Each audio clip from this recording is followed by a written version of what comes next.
Olá, concurseiros! Eu sou o professor Petrônio Castro, tá? E eu sou professor de administração, de arquivologia, administração de materiais. E hoje eu estou aqui no canal para resolver 20 questões do Sebrasp, só questões recentes de gestão de pessoas para você que vai fazer o concurso da FUB, da Universidade de Brasília, para assistente em administração. Serve também para o cargo de administrador, mas o meu foco é o cargo de assistente em administração. A gente gravou um outro vídeo aqui para o canal falando sobre o concurso, mas neste vídeo aqui eu vou falar de novo, vou falar sobre o cargo, vou falar sobre o Vale Alimentação, vou falar sobre o incentivo à qualificação para você que já tem nível superior, que vai ganhar um valor a mais. Mas se você já assistiu eu falando sobre isso, só é você avançar o vídeo um pouquinho e ir direto para a questão número 1. E pronto! Segue o vídeo direto das questões. Não deixa de baixar o PDF para acompanhar essa aula e não deixa de se inscrever no canal, que nós vamos ter e temos muitos vídeos aqui no canal de questões do Sebrasp. Com certeza, pessoal, das disciplinas de administração, nós temos o melhor material. Tudo super direcionado. E claro, temos o curso completo. Durante esse vídeo eu divulgo para vocês. Saiu o edital, são 400 vagas para assistente em administração. Bora falar de maneira bem rápida para você que ainda não assistiu meu vídeo sobre isso. A banca é o Sebrasp, o famoso CESP, o cargo é assistente em administração, são 400 vagas para esse cargo, sendo 200 imediatas e mais 200 de cadastro de reserva. É um número de vaga bem legal. Essa categoria teve melhorias na questão financeira, o pessoal fez greve e conquistou melhorias, tá? A escolaridade é apenas o ensino médio completo. Você não precisa ter curso técnico nenhum, ter experiência nenhuma, basta o ensino médio completo. As inscrições para o concurso começam dia 11 e vão até 30 de abril. As inscrições são direto no site do Sebrasp e a prova 29 de junho. Se você ficar estudando por aquele montão de PDFs, você não vai conseguir ver nem um terço do programa.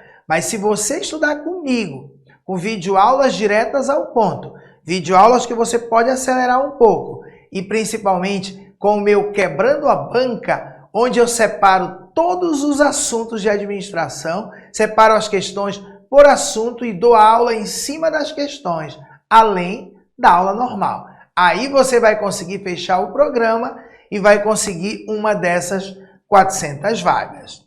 Pessoal, o cargo de assistente de administração, agora em 2025, tem remuneração de R$ 3.029 mais benefícios. Dentro desses benefícios, um deles, importantíssimo, foi uma conquista agora da última greve, que foi em 2024. Todos os meses, você vai receber um auxílio alimentação de R$ 1.000, que já melhora um pouco a remuneração. Mas tem mais. Você que vai fazer o concurso para o cargo de assistente em administração, que exige apenas o nível médio, se você tiver escolaridade formal acima do médio, você ganha o que a gente chama de incentivo à qualificação. Pode ser qualquer nível superior, qualquer pós-graduação. Então pronto, se você tem curso de graduação completo, e o seu cargo é de nível intermediário, que é o caso do assistente em administração. Você vai ter um acréscimo de 25%, que hoje é R$ 757,48. Mas olha que legal. Você que não tem, deveria ter, porque hoje é super barato, tem um monte de sites que você consegue fazer. O que, professor? Uma especialização, com carga horária igual ou superior a 360 horas. Você vai concorrer para o cargo de assistente de administração, não é para somar, tá?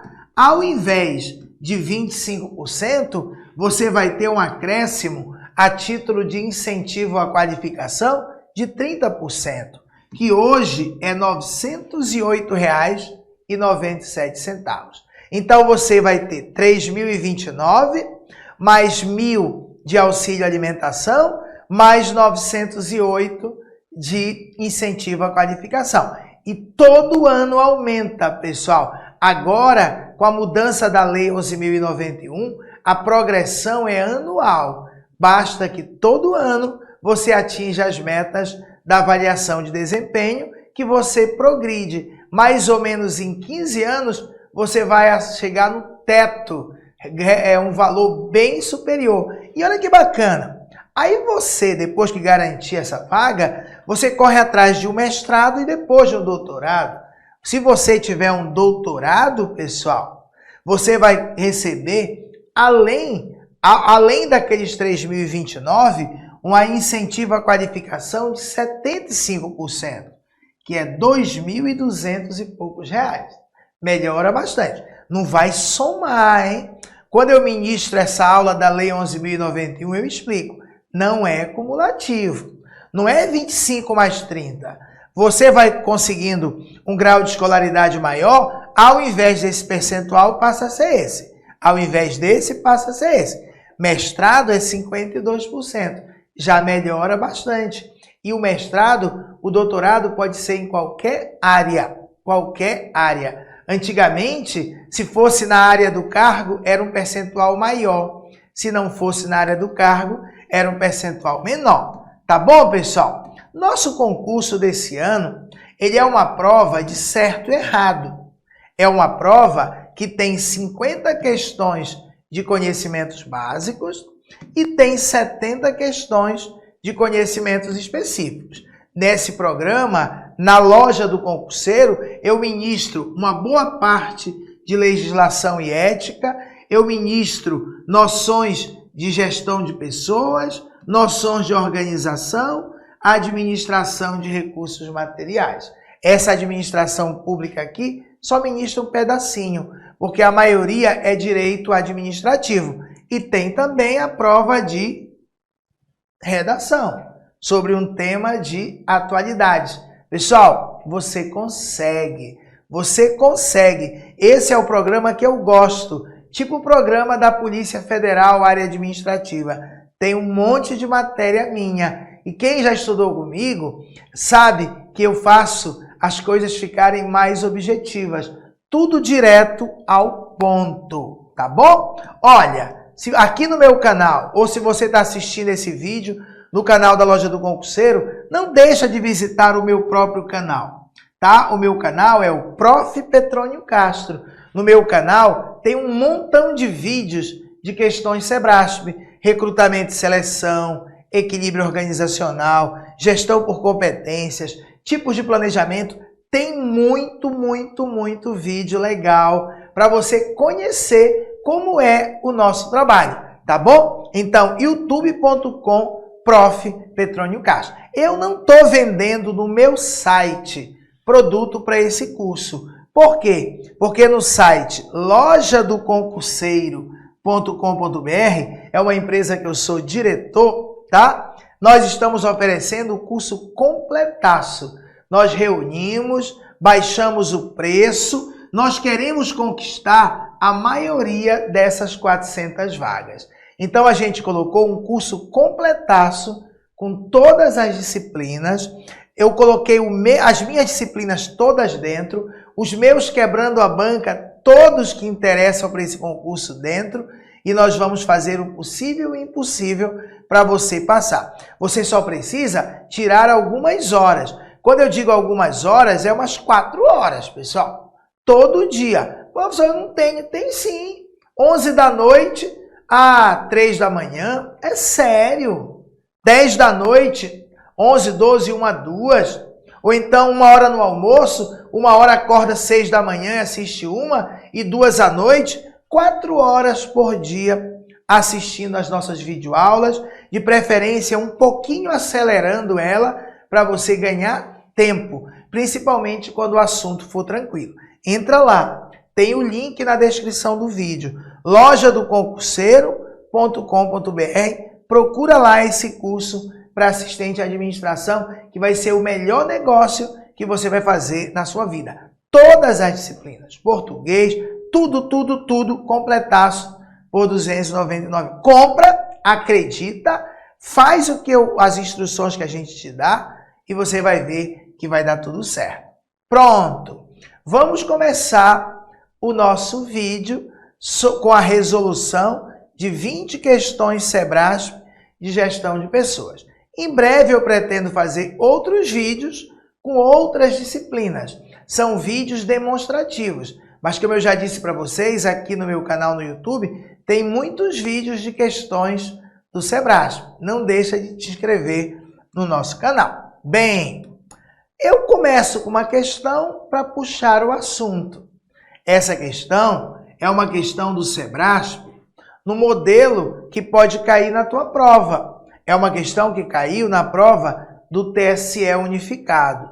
E diz assim: o foco da gestão de pessoas, o foco, originalmente, lá no passado, originalmente restrito à gestão de recursos humanos, voltou-se atualmente para o apoio ao core business da organização. O que é o core business, pessoal? É o negócio central. É o negócio central.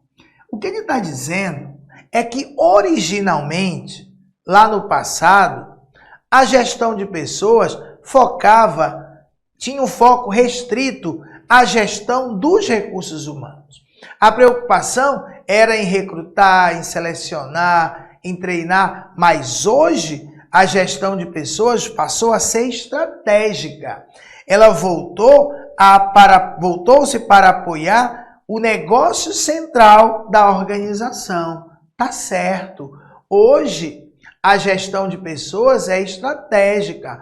Hoje, a gestão de pessoas, ela tenta e ela consegue alinhar os talentos das pessoas, as competências das pessoas, a quê, pessoal? Ao planejamento estratégico da empresa, para que a empresa consiga atingir os objetivos de longo prazo. Então, a gestão de pessoas hoje, ela é extremamente importante, tanto que hoje ela adquiriu um nível estratégico, coisa que no passado ela era vista como uma área sem importância. Foi crescendo e hoje a gestão de pessoas é uma das áreas mais importantes da empresa, porque é ela que consegue trazer o diferencial competitivo. Hoje, as pessoas são vistas como a coisa mais importante da empresa. Não se deve mais falar que as pessoas são recursos da empresa. Não é proibido, mas modernamente falando, as pessoas são parceiras da empresa, são talentos e são necessárias para a empresa. Não é só hoje, modernamente falando, que é o que cai na prova, hoje não são só as pessoas que precisam da empresa. A empresa precisa fazer de tudo para manter, para reter talentos. Tá certo a questão, tá bom? O foco da gestão de pessoas. Originalmente, lá atrás, era restrito à gestão, a gerir os recursos humanos, mas hoje voltou-se para o apoio ao core business da organização. Tudo bem? Então, olha só. Eu vou ler primeiro o que está aqui nesse retângulo amarelo. A gestão de pessoas é uma nova designação, é um novo nome que surgiu em substituição ao nome anterior. Antigamente, o nome era Administração de Recursos Humanos, ARH. Hoje, não mais. Hoje, o nome moderno é Gestão de Pessoas. Quando você fala gestão de pessoas, já está implícito aí, ou explícito, que é uma maneira moderna de gerir pessoas, vendo as pessoas como aquilo que tem de mais importante. A gestão de pessoas é uma das áreas que mais tem sofrido mudanças e transformações nestes últimos anos. A visão que se tem hoje da área de pessoal é totalmente diferente da sua tradicional configuração, quando recebia o nome ARH. Naquela época, ela se limitava a questões operacionais, recrutar, selecionar, assinar carteira. Hoje não. Ela se preocupa com direcionar o talento das pessoas para os objetivos estratégicos da empresa. Busca aumentar a produtividade, melhorar a qualidade. Hoje o papel da gestão de pessoas está ligado diretamente aos objetivos estratégicos da empresa, tá bom? É por isso que hoje a gente chama de gestão estratégica de pessoas. Gestão estratégica de pessoas. Gerir pessoas de forma estratégica é você fazer o alinhamento do conjunto de conhecimentos, habilidades e atitudes das pessoas. Ou seja, professor, eu já estudei isso. Conjunto de conhecimentos, habilidades e atitudes das pessoas. Tá? O que é o conjunto de CHA? C-H-A. É a competência. Então, gestão estratégica de pessoas é o alinhamento das competências das pessoas com a missão, com a visão, com os objetivos estratégicos, estratégias e planos da organização. Então, gerir pessoas de forma estratégica é alinhar o talento, as competências das pessoas à estratégia da empresa. Uma gestão estratégica de pessoas, que é o que se quer hoje, é aquela na qual o RH, o setor de pessoal, busca criar um elo entre as pessoas e a estratégia da organização. É o alinhamento do planejamento de pessoal com o planejamento estratégico global da organização. Então você precisa alinhar os talentos e competências das pessoas ao que a empresa precisa. Agora, uma coisa é importante. Modernamente falando, o objetivo é que a empresa, que a organização, atinja os seus objetivos, mas, vírgula, permitindo que os indivíduos, que as pessoas, elas também consigam atingir os seus objetivos individuais. O objetivo maior sempre vai ser a organização, mas permitindo que as pessoas conquistem seus objetivos individuais. Do contrário, ela vai procurar outro emprego, vai procurar outra empresa se ele não for valorizado, tá bom? Segunda questão. Segunda questão, também de 2024 do Sebrasp. Acerca da gestão de pessoas, julgue. Cabe à área de gestão de pessoas, área, entre outras atividades, promover ações que busquem elevar a produtividade dos colaboradores da organização. Quem são os colaboradores? São os empregados. Colaboradores é o nome moderno para empregados. Todas as pessoas que trabalham na empresa, inclusive estagiário, mas também o carteira assinada, todo mundo. Cabe à área de gestão de pessoas, entre outras atividades, isso é importante, promover ações que busquem elevar a produtividade dos colaboradores. Sim ou não? Claro que sim. Esse é um dos maiores objetivos da gestão de pessoas. É melhorar, elevar a produtividade, melhorar a qualidade do trabalho. Por isso que dentro da gestão de pessoas, nós temos áreas como treinamento e desenvolvimento de pessoas.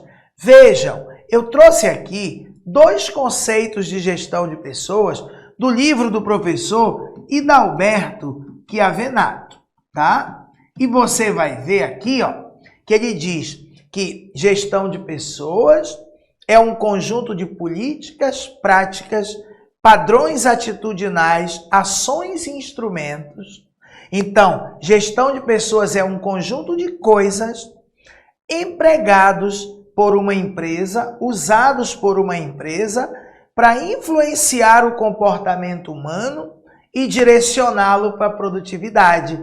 Então, a gestão de pessoas precisa influenciar o comportamento humano e direcioná-lo para a produtividade. Olha o outro conceito do professor Hidalberto Chiavenato. A gestão de pessoas busca garantir produtividade em níveis mais elevados, por meio do alinhamento entre objetivos individuais e organizacionais. Então, sim, com certeza, a gestão de pessoas tem como papel, um deles, direcionar as pessoas, os colaboradores, para aumentar a sua produtividade. Terceira questão, mais uma de 2024. A gestão de pessoas, ela ocorre nos 3 níveis organizacionais, sendo uma atividade... nos 3 níveis, quais são os níveis organizacionais? Temos o nível institucional, nós temos o nível intermediário e temos o nível operacional. Ou como o pessoal chama, estratégico, tático e operacional. Mas o nome do nível organizacional é institucional, intermediário e operacional. A gestão de pessoas, ela ocorre nos 3 níveis? Sim.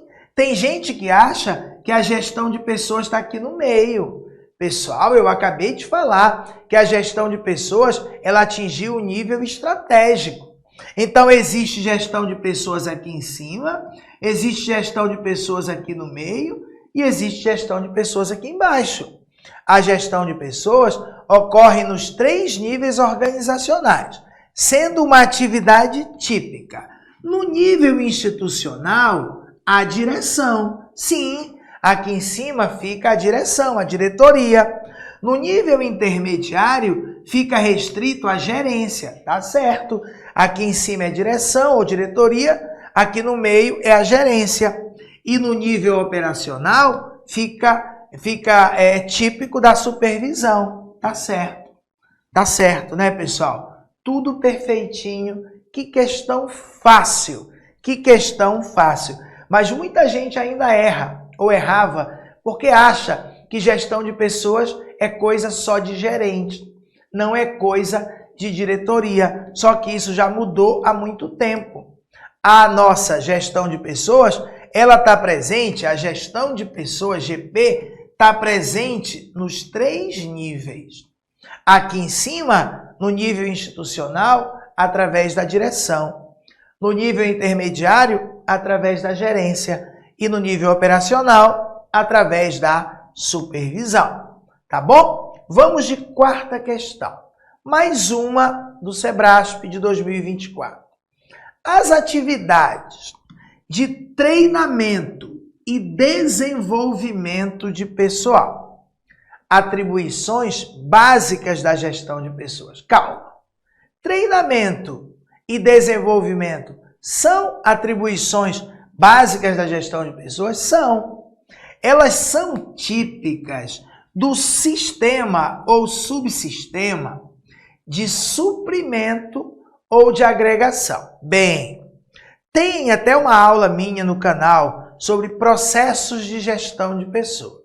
Pessoal, o professor Hidalberto Chiavenato e outros professores, eles criaram o que a gente chama processos de gestão de pessoas ou sistemas de gestão de pessoas ou subsistema.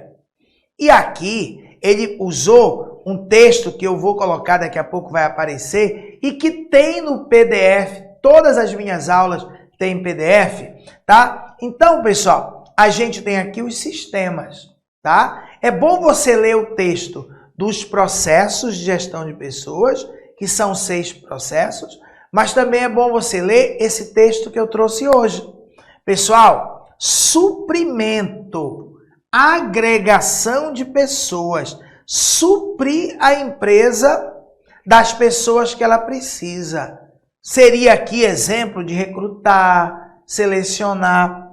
Treinamento e desenvolvimento não tem nada a ver, não é típica desse subsistema. É típico do sistema de desenvolvimento, tá? A questão está errada. Então vejam só, treinamento e desenvolvimento não faz parte do sistema ou do processo de agregar pessoas, suprir pessoas. agregar, suprir pessoas para a empresa é, por exemplo, recrutamento e seleção. Treinamento e desenvolvimento faz parte do sistema de desenvolvimento de pessoas. Então vamos ver, mas vamos ver diferente. Como assim diferente, professor? É porque se você já estudou comigo, inclusive, tem aqui no canal um vídeo sobre os processos de gestão de pessoas, essa aqui é outra visão, uma outra maneira de abordar do professor Hidalberto Chiavenato. Ele chama de processos ou subsistemas de gestão de pessoas. Lá, quando a gente estudou os processos de agregar pessoas, não é isso? Desenvolver pessoas, monitorar pessoas, recompensar pessoas. Pois é, mas aqui é outro tipo. Embora seja a mesma ideia. Temos os processos de provisão ou suprimento de pessoas. Lá, o professor chama de agregação. Dá no mesmo, tá? O próprio nome já ajuda. Suprir a empresa das pessoas que ela precisa. Prover a empresa das pessoas que ela precisa. Agregar novas pessoas à empresa. Processos de aplicação de pessoas. Manutenção de pessoas para manter as pessoas.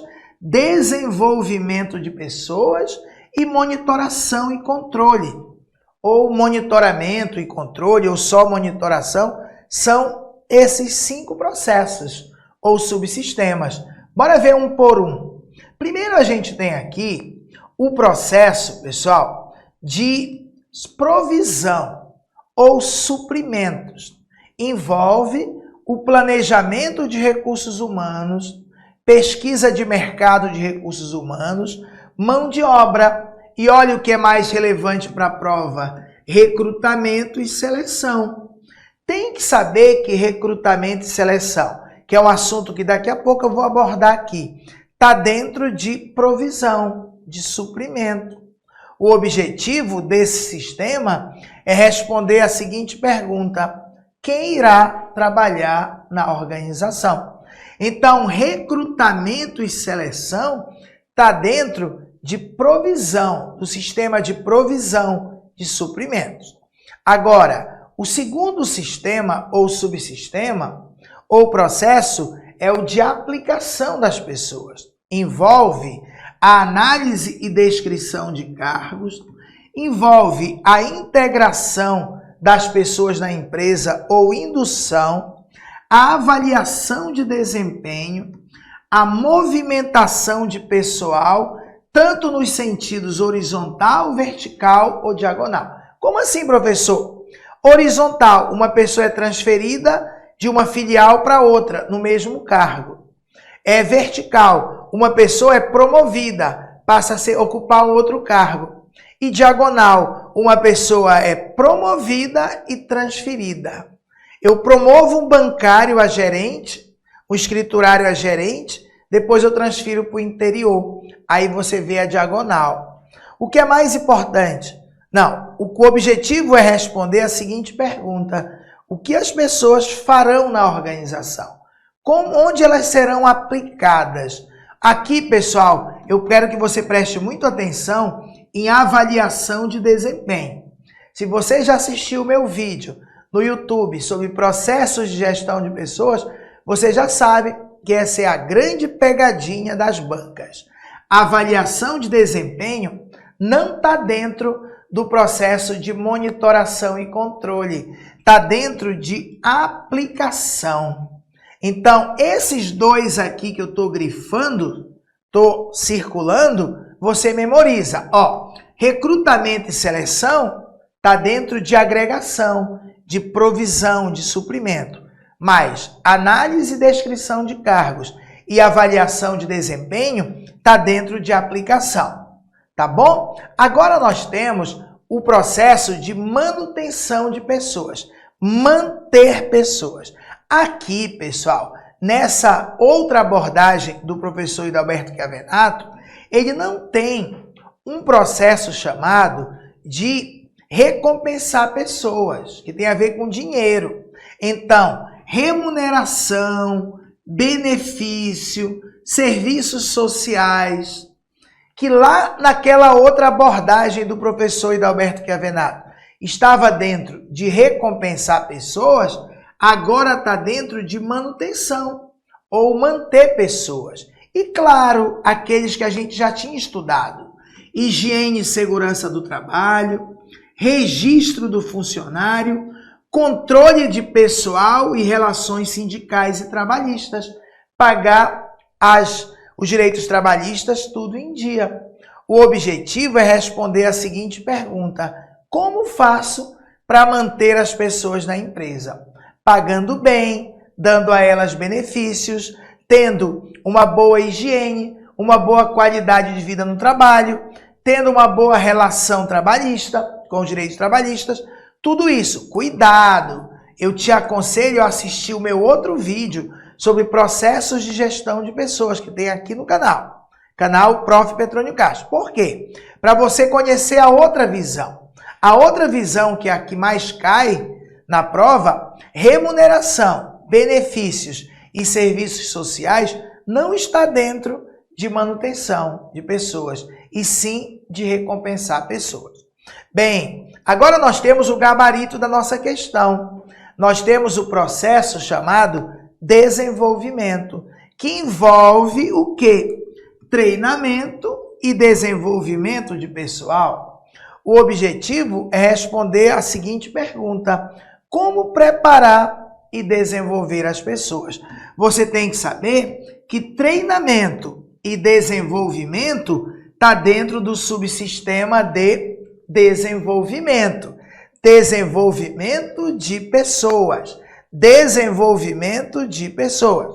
Treinamento e desenvolvimento era a nossa questão. Bora voltar lá um instantinho. Ele dizia: treinamento, as atividades de treinamento e desenvolvimento são típicas do sistema de suprimento ou agregação? Não. Treinamento e desenvolvimento são típicas do sistema de desenvolvimento. Tá bom? Olha só. E ainda temos que ver o último, né? Nós temos o processo, ou subprocesso, ou subsistema de monitoração, controle, ou monitoração e controle, ou monitoramento e controle. Envolve bancos de dados, sistemas de informações gerenciais, coleta e tratamento de dados, estatísticas, registros, relatórios, mapas e demonstrativos, e também auditoria de recursos humanos. A gente já tinha estudado isso lá nos processos de gestão de pessoas. Bancos de dados, sistemas de informações gerenciais, e agora a gente acrescenta auditoria de recursos humanos. O objetivo aqui é responder a seguinte pergunta: como saber o que são e o que fazem as pessoas na organização? Cuidado, hein? Olha a pegadinha. Avaliação de desempenho. A avaliação de desempenho não está aqui na monitoração e controle. A avaliação de desempenho está dentro do subsistema de aplicação. Aqui dentro de monitoração tem banco de dados. Por exemplo, o banco de dados onde fica registrado o ponto dos funcionários. O sistema de informação gerencial, que mostra quanto cada vendedor vendeu, quantas reclamações tivemos de cada funcionário, tudo isso está dentro de monitoração e controle. Vamos a mais uma questão de 2024 que caiu desse mesmo assunto.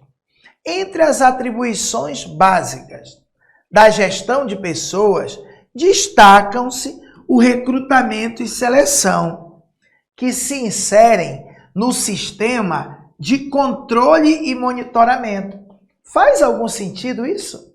Pessoal, recrutamento e seleção não tem nada a ver com monitoração, monitoramento e controle. Recrutamento e seleção tem a ver com agregar pessoas, tem a ver com o sistema de provisão e suprimento.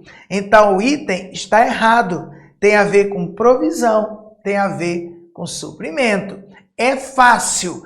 E você estudando direto ao ponto, você estudando com muita questão do Sebrasp, selecionada, ordenada. Dentro do nosso curso, eu tenho, do curso completo, eu tenho as aulas de cada assunto, que eu dou a aula da matéria e resolvo questões de bancas variadas, e depois você tem o Quebrando a Banca, que é uma lista de questões de cada assunto, pelo menos uma lista, às vezes tem 2, 3, para você treinar com o Sebrasp. E quando eu estou resolvendo cada lista, eu dou a matéria de novo, igualzinho eu estou fazendo aqui. Essa minha aula aqui é como se fosse uma aula do Quebrando a Banca, só que aqui eu incluí vários assuntos, e lá a lista é cada lista de um assunto só, tá bom? Então, pessoal, vamos à sexta questão.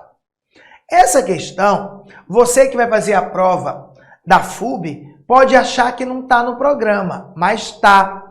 Ela tem a ver com o assunto equilíbrio organizacional, tá bom? Então, é um assunto bem pequeno, tá? Bem pequeno mesmo. Inclusive, eu acho que eu tenho um vídeo aqui no YouTube chamado Equilíbrio Organizacional, bem completo, tá? E tá sim no programa, embora não esteja lá o nome claramente. No caso de as contribuições dos empregados para o alcance dos resultados organizacionais, a contribuição do empregado estarem aquém, ou seja, estarem abaixo dos incentivos oferecidos. A empresa oferece recompensas, incentivos, e o empregado entra com o seu trabalho, com a sua disposição, com a sua dedicação. O ideal é que você consiga um equilíbrio entre o que o funcionário fornece e o que ele recebe. Mas se, no caso de as contribuições dos empregados para o alcance dos objetivos da empresa estarem aquém, abaixo dos incentivos oferecidos, observa-se um desequilíbrio entre as expectativas de reciprocidade dos empregados e da organização. Pessoal, se as contribuições do empregado estão abaixo dos resultados, dos incentivos oferecidos, existe um desequilíbrio. Logo, esse desequilíbrio é entre as expectativas que a empresa tem e os empregados. Claro que está certo. Desequilíbrio. Vamos falar um pouquinho sobre equilíbrio organizacional, que é muito importante. A organização é um sistema que recebe contribuições dos colaboradores sob a forma de dedicação ou de trabalho e concede recompensas. Então, a empresa recebe contribuições do empregado e concede recompensa. Essas recompensas podem ser materiais, salário, bônus, etc. Ou imateriais, elogios, oportunidades, etc. O equilíbrio organizacional diz respeito ao equilíbrio entre as recompensas concedidas pela empresa, o dinheiro, o elogio e as contribuições dos colaboradores, de forma a obter-se o melhor resultado para a instituição. Então, naquela questão, ele disse que a contribuição do empregado estava abaixo, aquém das recompensas concedidas. Então, ali existia um desequilíbrio organizacional. Pessoal, deixa eu falar um pouquinho para vocês sobre o nosso curso online. Nós temos um curso online completaço, tá? Completaço, tá? Eu não vou vender no meu próprio site cursos para a FUB. Nós unimos todas as forças, tá? Eu sou o diretor da Loja do Concurseiro. A Loja do Concurseiro tem uma equipe incrível de professores. Tem, por exemplo, a professora Yara Coelho, Yara Celi, procura aí no YouTube que você vai ver. E ela tem cursos Quebrando a Banca maravilhosos e baratos no site dela. Nós temos aqui curso completaço para assistente de administração por R$ 299. Curso com videoaulas, todas gravadas numa lousa digital igual a essa, todas diretas ao ponto, todas as matérias. Dentro das minhas matérias eu coloquei o que melhor eu tenho. Coloquei minhas aulas, coloquei as minhas apostilas e coloquei o Quebrando a Banca. Pessoal, vale muito a pena. Uma dessas 400 vagas tem tudo para ser sua. Se você comprar o nosso curso completo e se você dedicar 4 horas diárias. Todo dia anota. Se você não estudar, anota e paga a dívida no sábado e no domingo. Paga sim. Sábado é dia de estudar, domingo é dia de estudar, mas ao invés de 4, estuda 8. É sério, pessoal. Bora mudar de vida. Você que já estuda na UNB, você que está no ensino médio completo, está com tempo, o investimento desse baixo e de altíssima qualidade. Uma das maiores especialidades da Loja do Concurseiro e minha é o Sebrasp e é concurso de universidade. Então, bora junto que eu quero levar você até a aprovação. Entra lá, lojadoconcurseiro.com.br, tem o link, tem o WhatsApp, tudo aqui na descrição do vídeo, tá bom? Não deixa de adquirir o nosso curso o mais rápido possível. Vamos para a questão de número 7, uma questão de 2025 do Sebrasp. Agora vamos falar de um outro assunto, que é a gestão por competências. Então, gestão por competências e tipologia de competências, tipo de competências, tá bom? Gestão por competências é uma maneira nova, moderna, da empresa gerenciar pessoas. Ao invés de focar no cargo, foca na entrega da pessoa. Quem entrega mais, ganha mais. É recompensado melhor. Quem entrega menos, ganha menos. Mas o que é competência? Competência nada mais é do que um conjunto de chá. É um conjunto formado pelos conhecimentos, pelas habilidades e pelas atitudes das pessoas. Aquilo que elas colocam à disposição da empresa, para a empresa atingir objetivos. Então, olha a nossa 7ª questão. O alinhamento de competências e entregas individuais com os resultados organizacionais faz parte do desafio da gestão por competências na administração pública. Ele está dizendo que um desafio da gestão por competências dentro da administração pública, professor, já existe gestão por competências no serviço público? Sim, claro que existe. Claro que existe. Mas um dos desafios é você alinhar o quê? As competências e entregas das pessoas com os resultados da organização. Alinhar as competências, o perfil, os conhecimentos, habilidades, atitudes e entregas das pessoas ao planejamento estratégico, aos objetivos da empresa.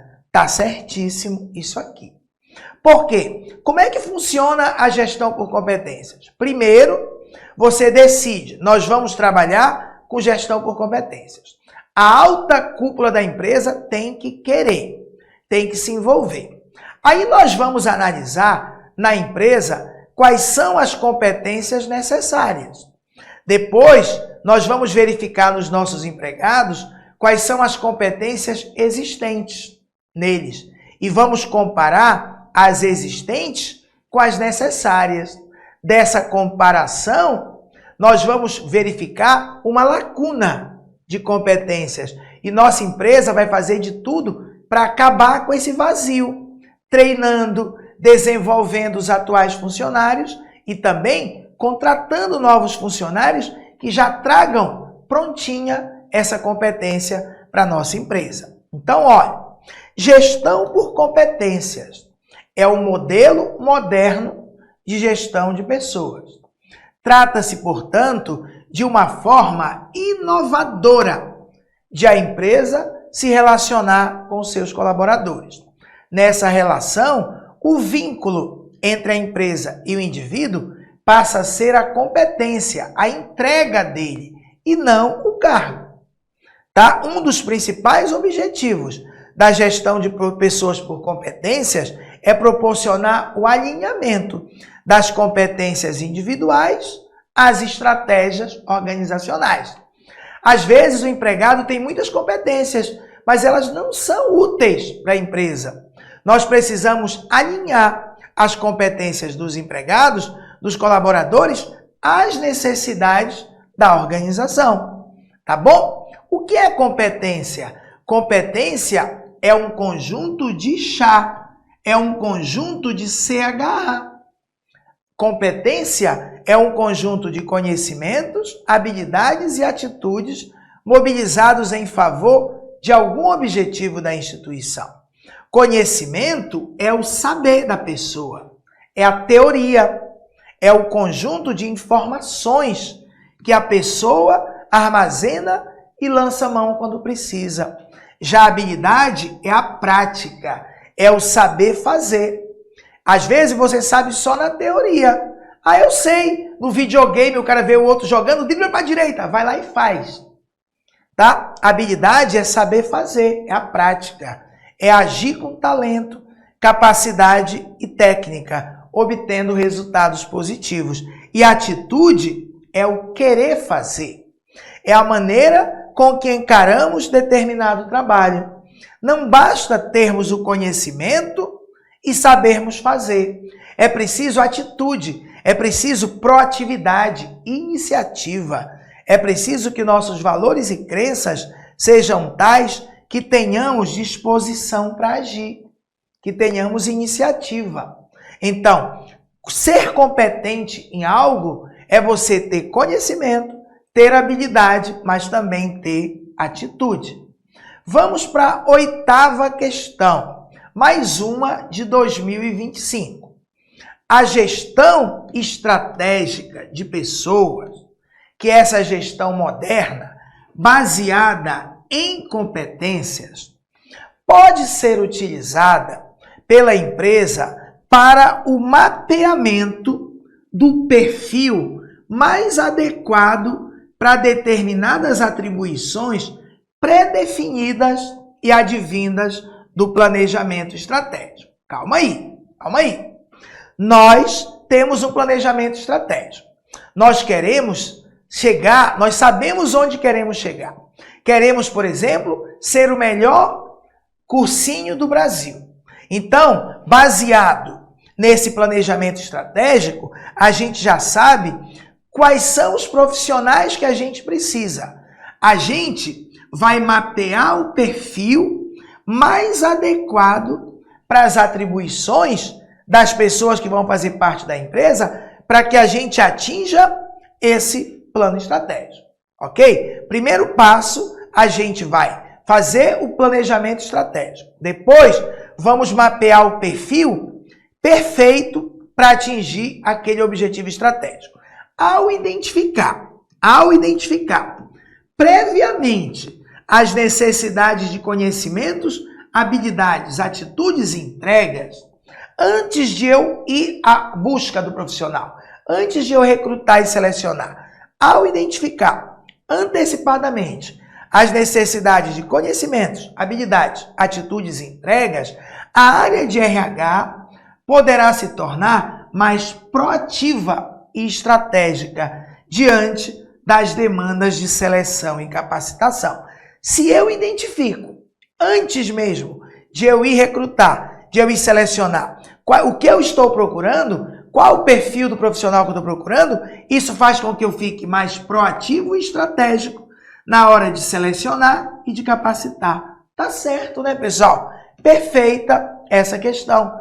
É assim que funciona a gestão por competência.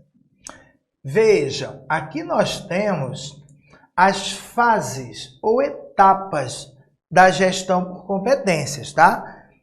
Isso varia de autor para autor, mas a gente tem aqui Brandão e Bari, tá? Nessas fases. Por mais que outros autores coloquem menos fases ou mais fases, mas a essência é a mesma. Como é que funciona? A empresa acordou hoje e resolveu que quer implementar a gestão por competências. Primeiro, é preciso fazer a formulação, formular a estratégia organizacional. Diz respeito à definição da missão, da visão e objetivos estratégicos. A empresa precisa primeiro saber o que ela quer para o futuro, onde ela quer chegar. Depois que ela decidir o que é que tem que ser feito, Aí a gente passa para o que interessa, que é o mapeamento de competências. Nesse momento que eu já sei o que é que eu quero no futuro, eu vou fazer o mapeamento de competências, que compreende a identificação das competências já existentes na organização, comparando com as necessárias. Daqui a pouco eu vou dar um zoom nessa etapa para mostrar o que acontece aqui dentro. Mas é isso, eu já sei o que eu quero para o futuro. Só que para eu conquistar isso aqui no futuro, eu preciso ter essas competências. Eu comparo esse eu preciso ter competências necessárias com as competências já existentes nos meus colaboradores para ver a diferença, a lacuna. E depois que eu identificar a lacuna, o que falta, aí eu passo para a etapa de desenvolvimento de competências ou captação de competências. Como assim, professor? Se ninguém sabe Excel, operar o Excel na empresa, a gente precisa. Então, ou a gente paga treinamento, desenvolvimento para alguém, ou a gente vai lá no mercado de trabalho e capta alguém que já sabe Excel e traz prontinho. Então, primeiro você identifica que existe uma lacuna de competências, faltam competências na empresa. Depois, ou você desenvolve ou capta. Ocorre por meio da aprendizagem individual ou grupal, bem como por investimentos em pesquisa. Mas também ocorre quando a empresa busca competências no meio externo e tenta atraí-las para o ambiente interno. E aí depois vem as fases menos relevantes. Acompanhamento e avaliação. Corresponde à avaliação dos resultados desse trabalho. E a retribuição, premiar o bom desempenho e remunerar por competências. Mas essas três primeiras são as que caem em prova. Eu vou como se eu colocasse uma lupa aqui. Mapeamento de competências. Especificamente na fase de mapeamento de competências, devem ser realizadas as seguintes atividades. Essas três aqui, Identificar as competências necessárias para a gente atingir aquele objetivo de longo prazo. Depois que você identifica as necessárias, você vai inventariar, relacionar as competências existentes e depois mapear a lacuna de competências, tá? A diferença entre as duas e planejar a captação e o desenvolvimento. Lacuna de competência, também conhecido como gap de competência, são diferenças entre o perfil ideal de talentos desejados para um cargo ou função e aqueles que o profissional realmente possui. Existe aí uma diferença. O ideal é que você acabe, isso que eu vou pintar aqui de azul, claro, seria o gap, a lacuna de competência. Então, você vai medir para cada cargo qual é a competência necessária. Você vai medir para o colaborador, vai comparar com o colaborador que vai ocupar aquele cargo. Qual é a competência existente. E quando você subtrai, quando você compara, você enxerga aqui, a lacuna de competências. Um gap, que é lacuna em inglês. Você precisa agora correr atrás para que a pessoa tenha essa competência, tá bom? Tudo isso está dentro dessa coisa moderna que é a gestão por competências. Vamos para a questão de número 9, mas isso que nós vimos na questão 8 é que é o mais relevante. Os componentes da competência: conhecimento, habilidade e atitude, o famoso chá. Esses componentes, eles requerem estratégias distintas para o seu constante desenvolvimento. Pensa um pouquinho. Eu preciso que a pessoa melhore os conhecimentos, melhore a teoria dela. Eu vou usar uma estratégia, por exemplo, um curso, um livro para ela estudar. Não, eu preciso que a pessoa melhore a habilidade. Será que um livro ajuda? Ou será que um estágio, uma prática não é melhor? E por último, eu preciso que a pessoa melhore a atitude. Será que um livro? Sim, a questão está certa. Os componentes da competência, eles exigem estratégias diferentes para o seu constante desenvolvimento. Não é da mesma maneira, não é com o mesmo tipo de metodologia que você vai fazer a pessoa desenvolver conhecimento, habilidade e atitude. A título de exemplo, conhecimento poderia ser um curso, uma palestra, livros. Habilidade tem a ver com treinamento prático, com exercício, com estágio. Atitude tem a ver com coaching, tem a ver com feedback. Todo o tempo dizendo para a pessoa, retroalimentando como você quer que ela fique. Tá melhor, tá pior, tá melhor. Atitude, tá bom? Então, sim, são estratégias diferentes para cada componente, tá, da competência, tá? Bem, pessoal, se você está aqui no meu canal no YouTube, tá? Eu te convido a ser assinante, ser membro. Quem é membro aqui do meu canal tem vídeos exclusivos, tá? Tem principalmente essa série de vídeo, 30 questões comentadas, tem aulas exclusivas, tá? Tem prioridade para eu responder os comentários. Você assina diretamente no YouTube. No lado do YouTube, quando você se inscreve no canal, aparece o botão Seja Membro. Está custando R$ 14,99 por mês. E você cancela quando quiser. Você ajuda o professor a cada vez mais produzir conteúdos, tá? E você tem acesso a aulas maravilhosas, exclusivas para você. Tá bom? É assinante aqui do canal do YouTube, membro.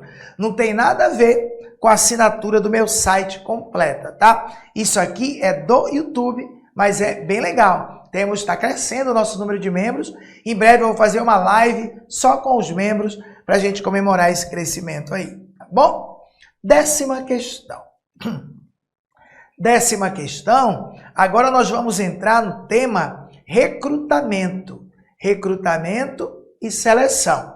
É importante você saber a diferença de recrutamento para seleção. Você sabe? Recrutamento são ações de atração. É para você atrair pessoas para a empresa. Por exemplo, colocando um anúncio no jornal. Precisa-se de professores. Isso aí é uma ação de recrutamento. Só que podem aparecer muitos interessados. Então você já atraiu, já recrutou, agora você precisa escolher o melhor. Aí nós estamos diante da seleção. Então ele tem aqui, ó, julgue o item subsequente sobre gestão de pessoas.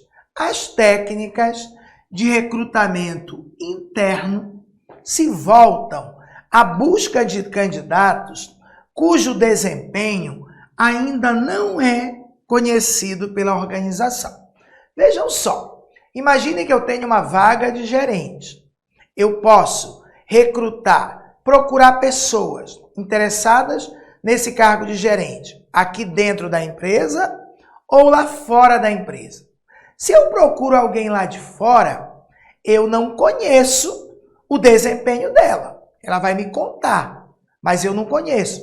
Mas se eu optar por procurar uma pessoa aqui dentro da minha própria empresa, não é verdade que eu já conheço o desempenho dela?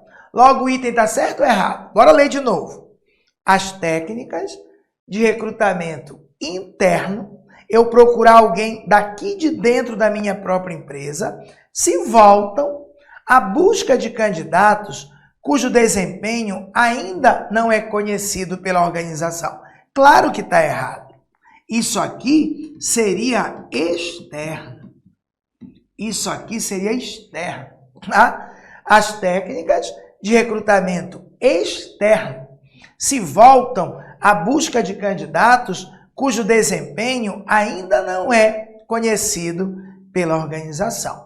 Nós temos, primeiro, a diferença de recrutamento para seleção. Depois, a diferença de recrutamento interno para externo e para misto. Qual a diferença de recrutamento para seleção? Recrutamento é um conjunto de técnicas e procedimentos que visa atrair candidatos potencialmente qualificados e capazes de ocupar cargos dentro da organização. Já a seleção, a tarefa da seleção é escolher entre os candidatos recrutados, entre os candidatos atraídos, aqueles que tenham maiores probabilidades de ajustar-se ao cargo vago e desempenhá-lo bem. Então você tem que memorizar que recrutamento é atração e seleção é escolher. E o recrutamento? Ele pode ser interno, pode ser externo e pode ser interno e externo, que a gente chama de misto. O que seria um recrutamento interno? Ocorre quando, havendo uma vaga, um cargo vago, a empresa procura preenchê-la através do remanejamento dos seus empregados, que podem ser promovidos, movimentação vertical, ou transferidos, movimentação horizontal, ou ainda transferidos com promoção, movimentação diagonal. Agora há pouco eu falei sobre isso. Então, o recrutamento interno é quando você remaneja seus próprios empregados. O recrutamento interno incide sobre os atuais empregados. Já o recrutamento externo ocorre quando, havendo uma vaga, um cargo vago, a empresa procura preenchê-la através de candidatos de fora da empresa, fora do quadro de colaboradores da empresa. Ou seja, busca-se por talentos disponíveis no mercado de trabalho ou que estejam empregados em outras empresas, em outras organizações.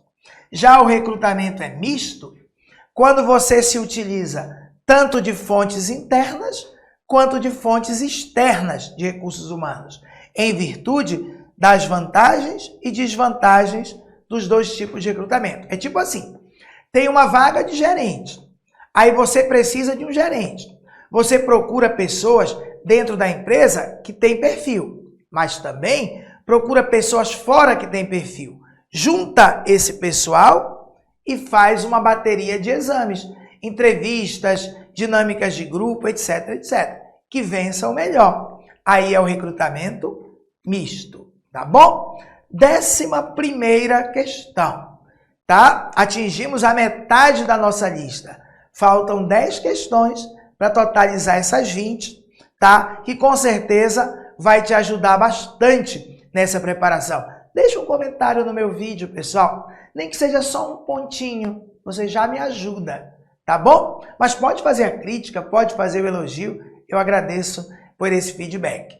Bem, nossa questão 11 diz o seguinte: o recrutamento interno, ele pode aumentar a motivação dos funcionários.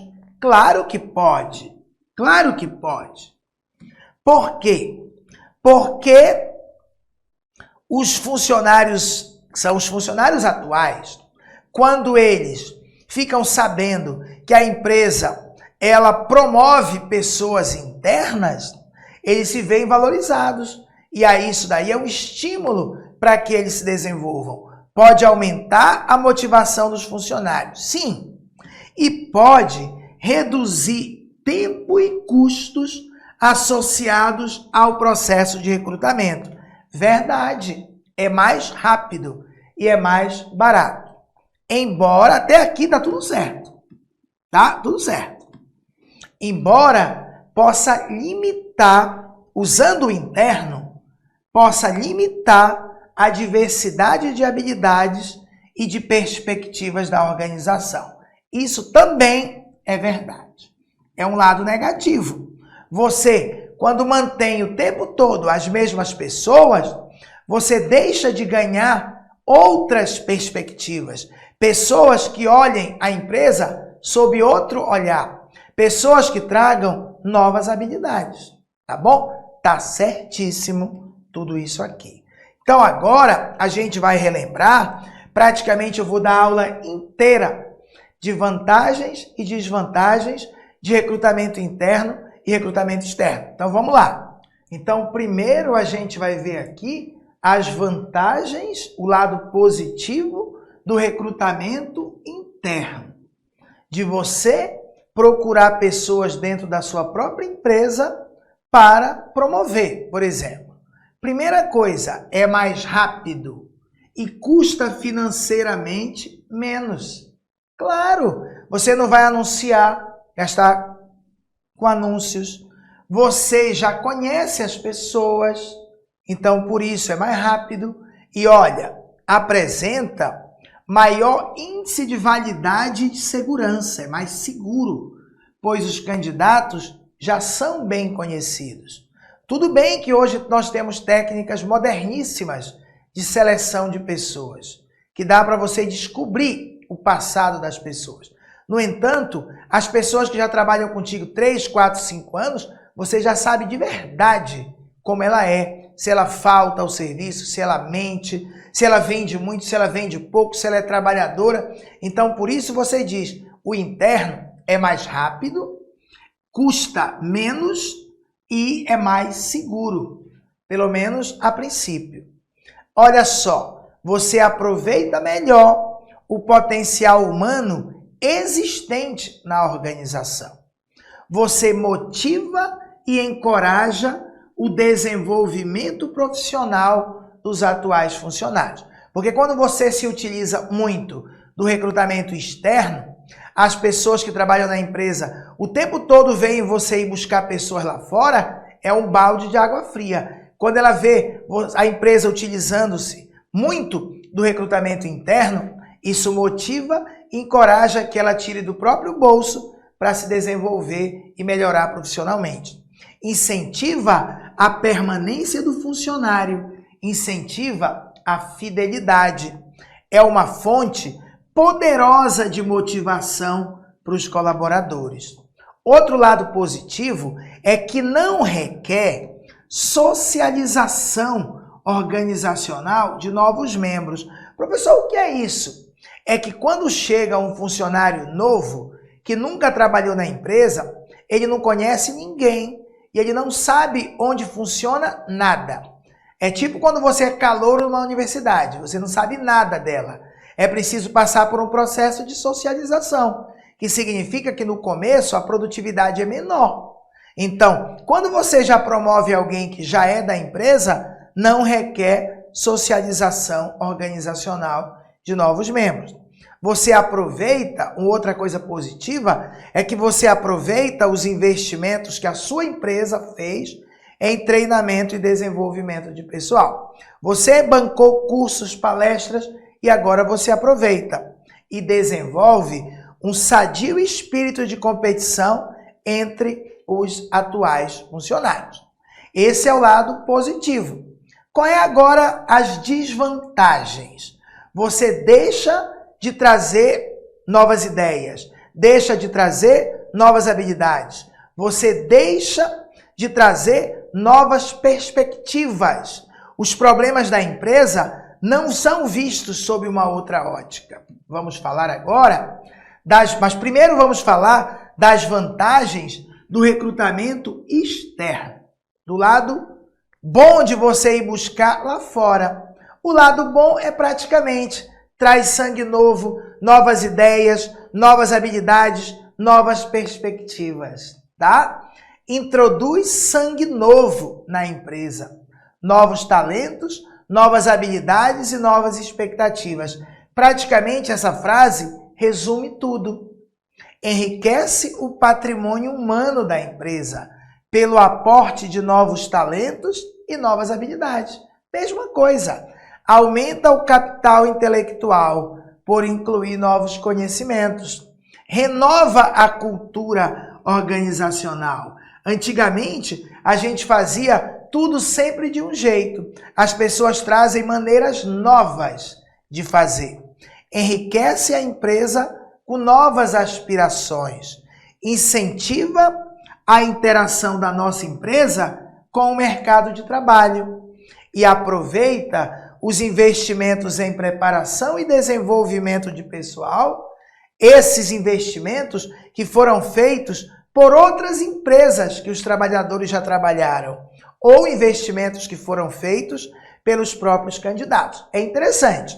Enquanto no interno você aproveita o investimento que a sua própria empresa fez em treinamento, quando você vai para o externo, você aproveita os investimentos que as outras empresas e que os próprios candidatos fizeram em treinamento e desenvolvimento. Agora vamos ver o lado negativo. A desvantagem de você buscar pessoas aqui dentro da empresa. Pode bloquear a entrada de novas ideias, experiências e expectativas. O conservantismo é facilitado e a rotina atual favorecida. Nada muda. Mantém quase inalterado o atual patrimônio da organização. Não entram novos conhecimentos, novas habilidades, novas atitudes. A cultura organizacional existente é mantida e funciona como um sistema fechado de reciclagem contínua. Não entram novos conhecimentos. Somente nós que estamos aqui dentro fazemos cursos e aprendemos e crescemos. Mas não tem aquele choque, aquela maneira rápida de você introduzir conhecimentos, habilidades e atitudes na empresa. O recrutamento interno tem esse problema. E qual o lado negativo do recrutamento externo? Bem, primeiro que vai ser um balde de água fria nos atuais funcionários. Olha só, afeta negativamente. Toda vez que a empresa quer um gerente, ela vai procurar lá fora.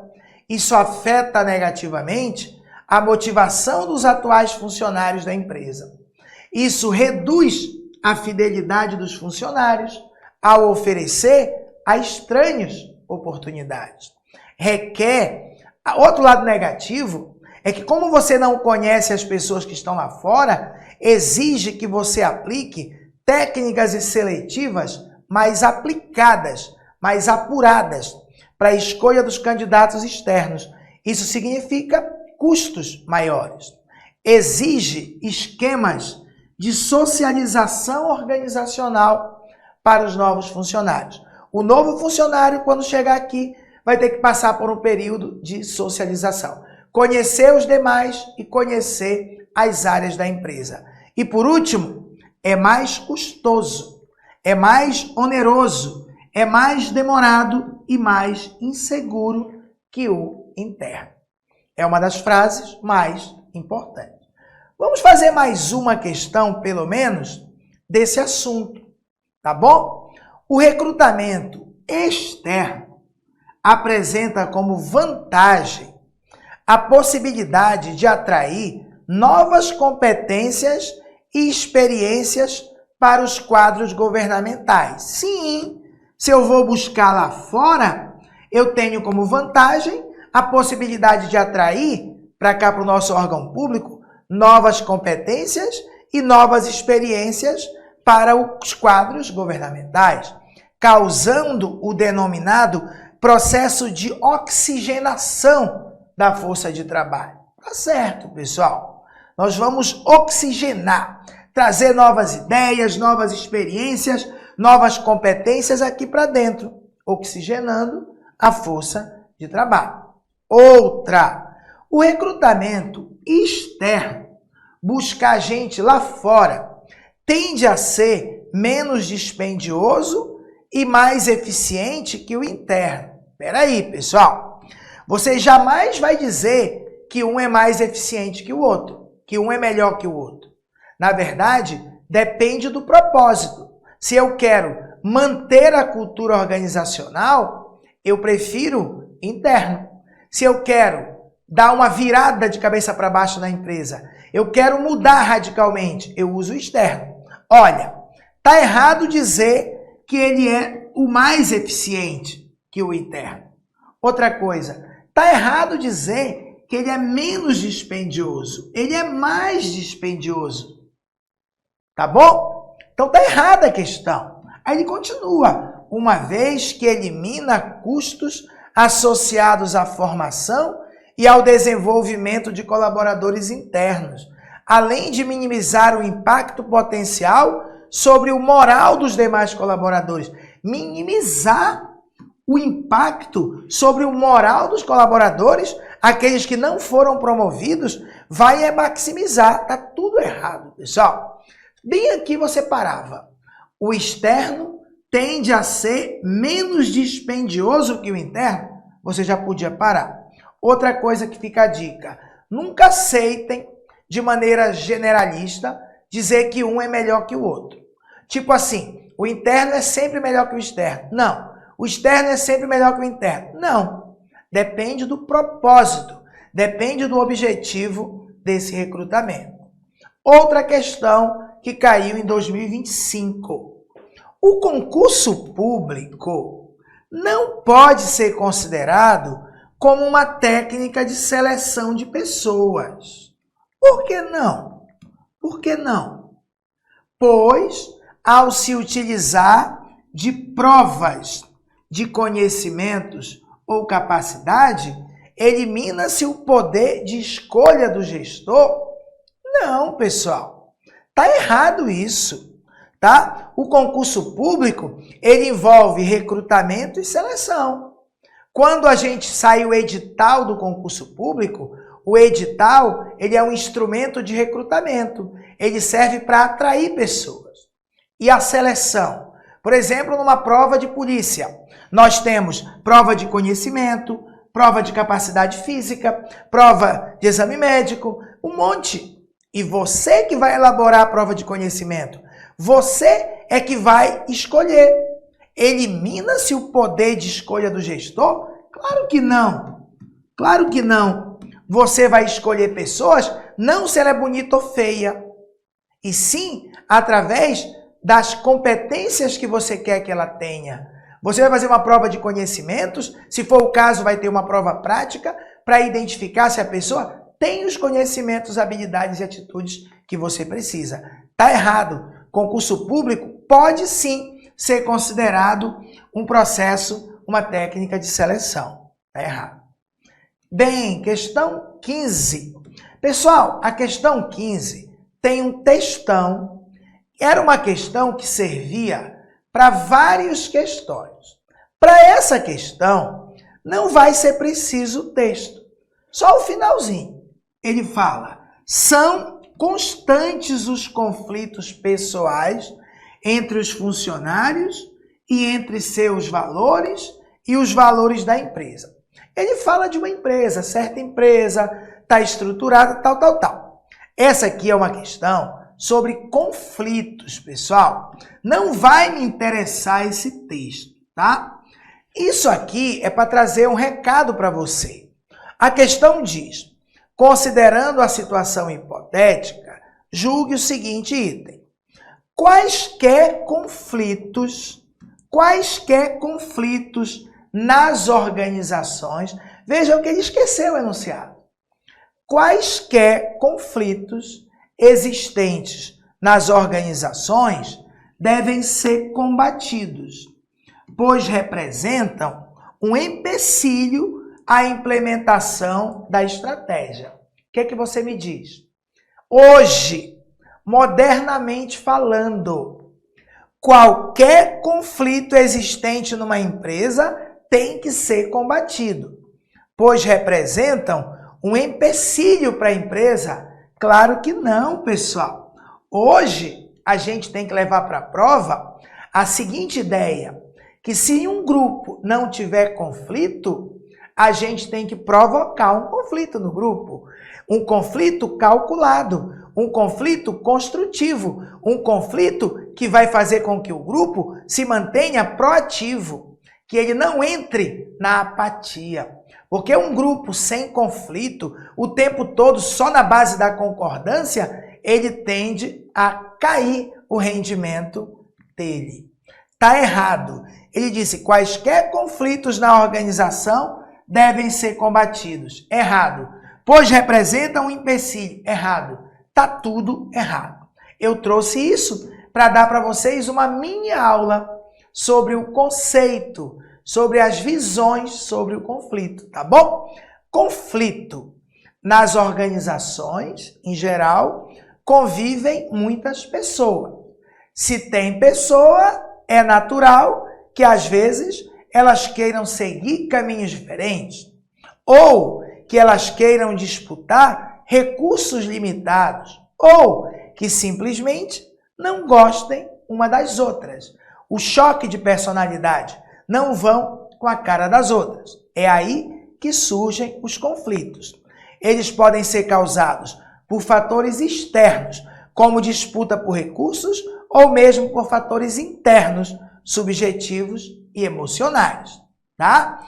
Conflito é um processo que tem início quando uma das partes percebe que a outra o afeta ou pode afetar negativamente alguma coisa que a primeira considera importante. O conflito precisa ser percebido pelas partes envolvidas. A existência ou não do conflito é uma questão de percepção. Se ninguém tiver noção da existência de conflito, há um acordo geral que ele não existe. Mas, poxa, Petrônio, tu não sai de casa, tua mulher não deixa, fica só o dia e noite na tua casa com a tua mulher. Bem, eu não estou vendo nenhum conflito nisso. Então, se eu não estou vendo nenhum conflito nisso, e a minha esposa não está vendo nenhum conflito nisso, não há conflito. Haveria conflito se aquele colega que está dizendo isso fosse uma das partes envolvidas. Conflito é uma questão de percepção, até porque o senso de justiça e injustiça também é percepção. Tem gente que tem um sensor muito apurado dessa coisa do justo e injusto, tá bom? Bem, bora, como eu disse, fazer aqui um estudo sobre o conceito de conflito e a evolução disso ao longo dos anos. Visões sobre o conceito de conflito. Stephen Robbins, faz algumas abordagens sobre o conceito de conflito. Ele vai dizer que primeiro o conflito era visto de um jeito, depois evoluiu e hoje ele é visto de uma maneira totalmente diferente de como ele era visto no começo. São três visões: visão tradicional, visão das relações humanas e visão interacionista. Pelo menos a interacionista você tem que saber, porque ela é a atual. Qualquer questão que cair na prova de conflito, você tem que responder de acordo com essa visão atual, visão interacionista. Mas vamos ver uma por uma. Primeiro, visão tradicional. Como era lá nas décadas de 1930, 1940. Essa abordagem dizia que todo conflito era ruim e que, portanto, deveria ser evitado. Foi o que aquela questão tentou nos dizer. Se ele falasse na questão de acordo com a visão tradicional, aí estava certo. Mas ele não disse isso. Ele contou uma historinha para você responder de acordo com a teoria, de acordo com a atualidade. Isso não é verdade. Vamos já ver. Todo conflito é ruim. Isso já é coisa do passado. Naquela época, se pensava assim: o conflito era visto como uma disfunção, um defeito, resultante de falhas de comunicação, falta de abertura e de confiança entre as pessoas, era visto como um fracasso dos líderes em atender às necessidades e às aspirações de suas equipes. A visão tradicional, essa antigona, era consistente com as atitudes de grupo lá na década de 1930 e 40. Ou seja, a ideia é: todo conflito é ruim. Chefe, enxergou um conflito, vai lá e apaga. Tá? Desliga aí. Tá. Só que aí evoluiu. Passamos para um segundo momento. Visão das relações humanas, que já tem a ver com o final da década de 1940 até a metade da década de 1970. Uma evolução. Essa abordagem já é um grande avanço. Argumenta que o conflito é uma consequência natural e inevitável em qualquer grupo. Isso é verdade. Não sendo necessariamente ruim.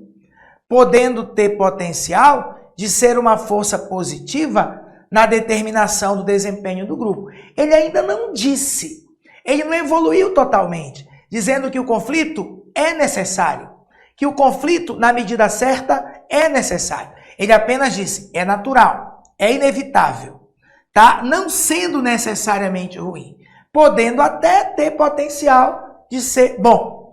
Aí veio a visão atual, que é aquela que você tem que saber de có e salteado para a prova. Essa abordagem, que é atual, propõe não apenas que o conflito pode ser uma força positiva, como defende abertamente a tese de que algum conflito é absolutamente necessário para o desempenho eficaz de um grupo. Um grupo sem conflito não vai ter um rendimento tão bom do que um grupo com conflito, mas tem que ser um conflito calculado. A principal contribuição dessa abordagem atual é encorajar os líderes dos grupos, os gerentes, diretores, a manter um nível mínimo constante de conflito suficiente para manter o grupo viável, autocrítico e criativo. Fica evidente que é inapropriado dizer que todos os conflitos são bons ou ruins. O que torna um conflito bom ou ruim é a sua natureza. Então, a ideia, pessoal, é que o conflito é natural, é inevitável e que o conflito construtivo, o conflito funcional, ele é um conflito necessário. Se você é um chefe e o seu grupo não tem qualquer conflito, eu sempre dou o exemplo do time de futebol. Todos os 11 titulares são titulares absolutos. Os reservas são ruins, não metem medo neles. Contrate reservas bons para meter um medinho neles, que aí eles vão passar a se preocupar mais, vão treinar e isso vai ser bom para a equipe. 16.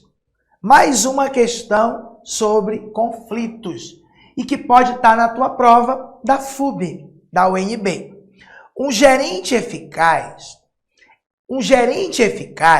se ele é eficaz, ele é capaz de estimular o conflito construtivo, que é o conflito positivo, em situações nas quais a situação com o status quo, com o status atual, iniba a mudança e o desenvolvimento necessário. Calma aí, bora entender.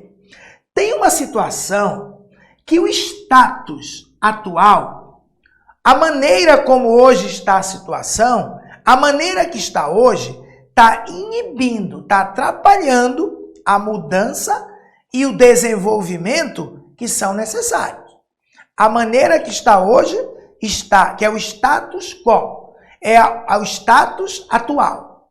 A maneira como as coisas estão hoje na empresa estão inibindo, atrapalhando a mudança e o desenvolvimento necessário.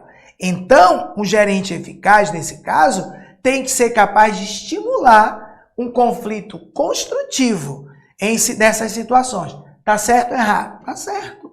Se a empresa está com dificuldade de se desenvolver, de mudar devido ao status quo, ao status atual, o gerente tem que ser capaz de estimular conflito construtivo para provocar a mudança, para provocar o desenvolvimento necessário. Bem, antes de continuar, mais uma vez, quero convidar você de coração, pessoal. O nosso curso é o melhor. Eu não estou fazendo propaganda enganosa. Se você quer aprender de verdade gestão de pessoas, gestão de materiais, quer aprender de verdade administração geral, língua portuguesa, tá? Com certeza você está no lugar certo. E por um precinho muito baixo. Nós damos tanto apoio com a nossa videoaula pelo fato de ela ser direcionada, que é melhor do que você pagar essas mentorias aí de R$1.000, R$1.500. Não adianta. Você precisa ter o material certo. O material direto ao ponto, que o professor, ele já estudou, já se preocupou, já veio para a lousa e já mastigou, já deixou prontíssimo para você. Nosso curso completaço você adquire no site lojadoconcurseiro.com.br, assistente de administração, videoaulas de teoria e exercício de todas as disciplinas, todas, por apenas R$ 299.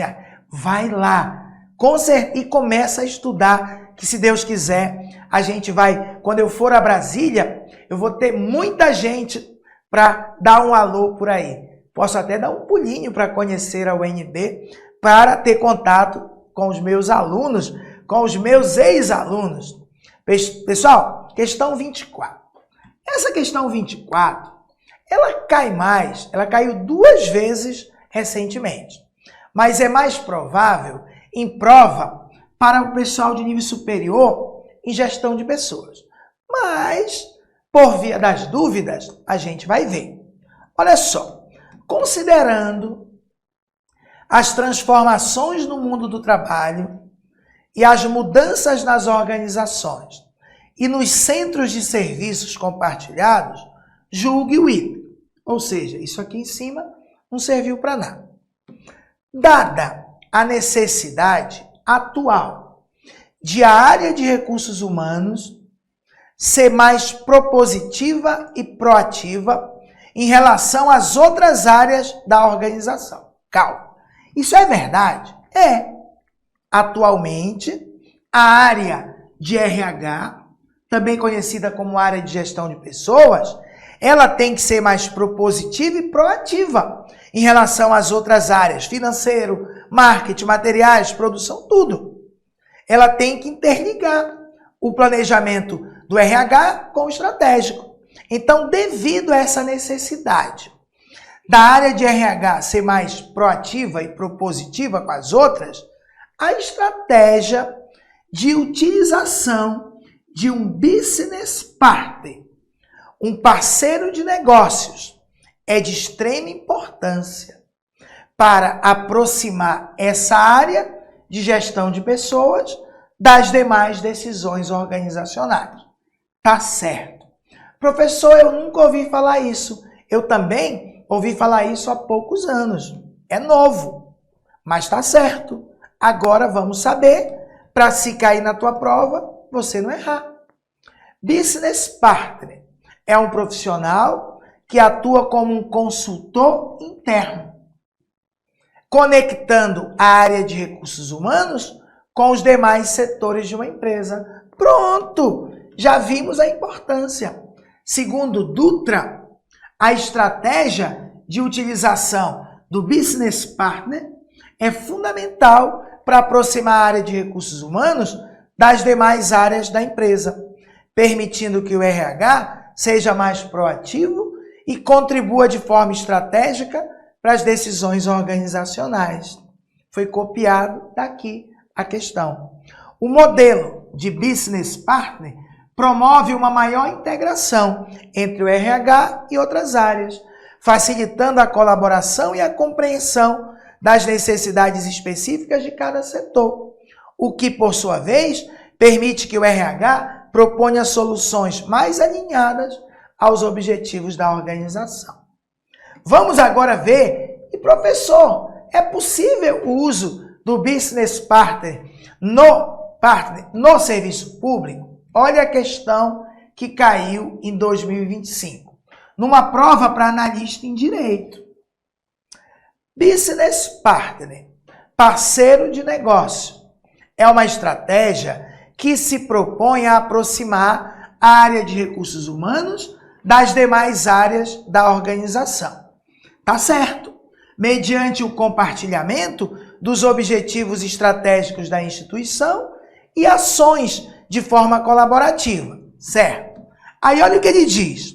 Porém,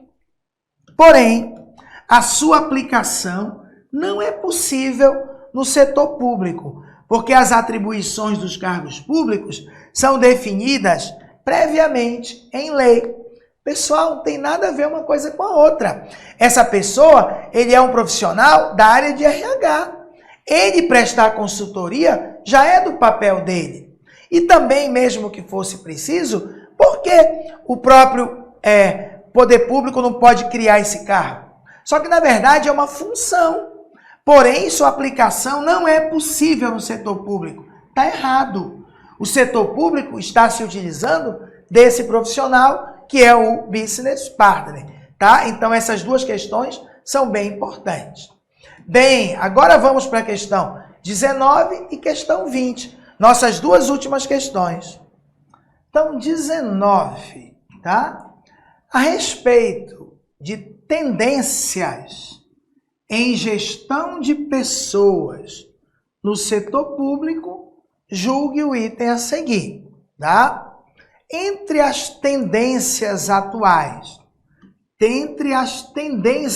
atuais na gestão de pessoas no setor público, destaca-se tendências. Não quer dizer que é uma prática que já é muito utilizada. Tendências. O surgimento de novas modalidades de trabalho, tais como a modalidade híbrida e o teletrabalho.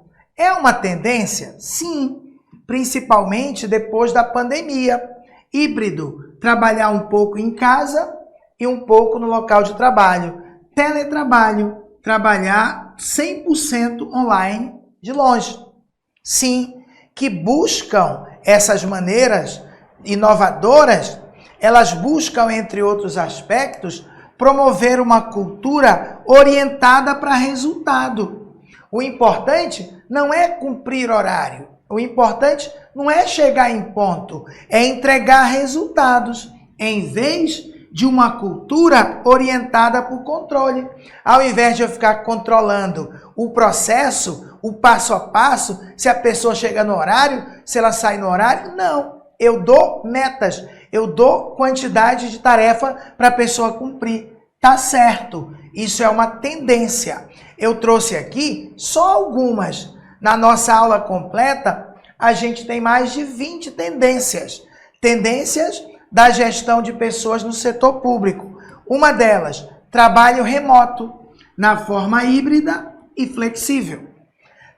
Outra tendência, transferência de atividades auxiliares, como limpeza, como conservação e segurança, transferir para o setor privado, através da terceirização, também conhecido como outsourcing. Tá? Terceirizar. A tendência é que você não veja concurso público para a questão da limpeza, da segurança, da conservação. Que essas atividades auxiliares sejam transferidas para a iniciativa privada. 20ª questão. Última questão, mas eu já estou com vontade de fazer a próxima. Essa aqui diz: no que diz respeito à gestão de pessoas no contexto das organizações públicas, julgue modelos de trabalho mais rígidos. Pessoal, isso é coisa do passado. Focados nas tarefas e associados a controles rigorosos da força de trabalho. Estão entre as principais tendências da gestão de pessoas nas organizações públicas. Negativo. É uma questão da mesmo concurso que a anterior, que aborda a mesma coisa. O que é moderno, o que é tendência, não é ter uma supervisão direta. É você trabalhar com base em resultados. Está erradíssima a nossa questão. Vejam só. Tendências. Uso de estilos de liderança que promovem colaboração, participação e empowerment, que é o empoderamento do empregado, dá liberdade e autonomia para ele tomar decisão, em vez de uma abordagem tradicional de comando e de controle. Pronto. Outras tendências: preocupação com a saúde mental e o bem-estar dos funcionários, promovendo práticas de qualidade de vida no trabalho. Cada vez mais a QVT, qualidade de vida no trabalho, é uma tendência na gestão pública. Promoção da diversidade e da inclusão, refletindo o compromisso com a representatividade e igualdade de oportunidades. Minha garganta quase não aguenta, Mas estou feliz de ter terminado esse vídeo, que eu acho que ficou muito legal, bem direcionado, direto ao ponto, como tem que ser todo vídeo para concurso público. Fiquem com Deus e até o próximo. Valeu!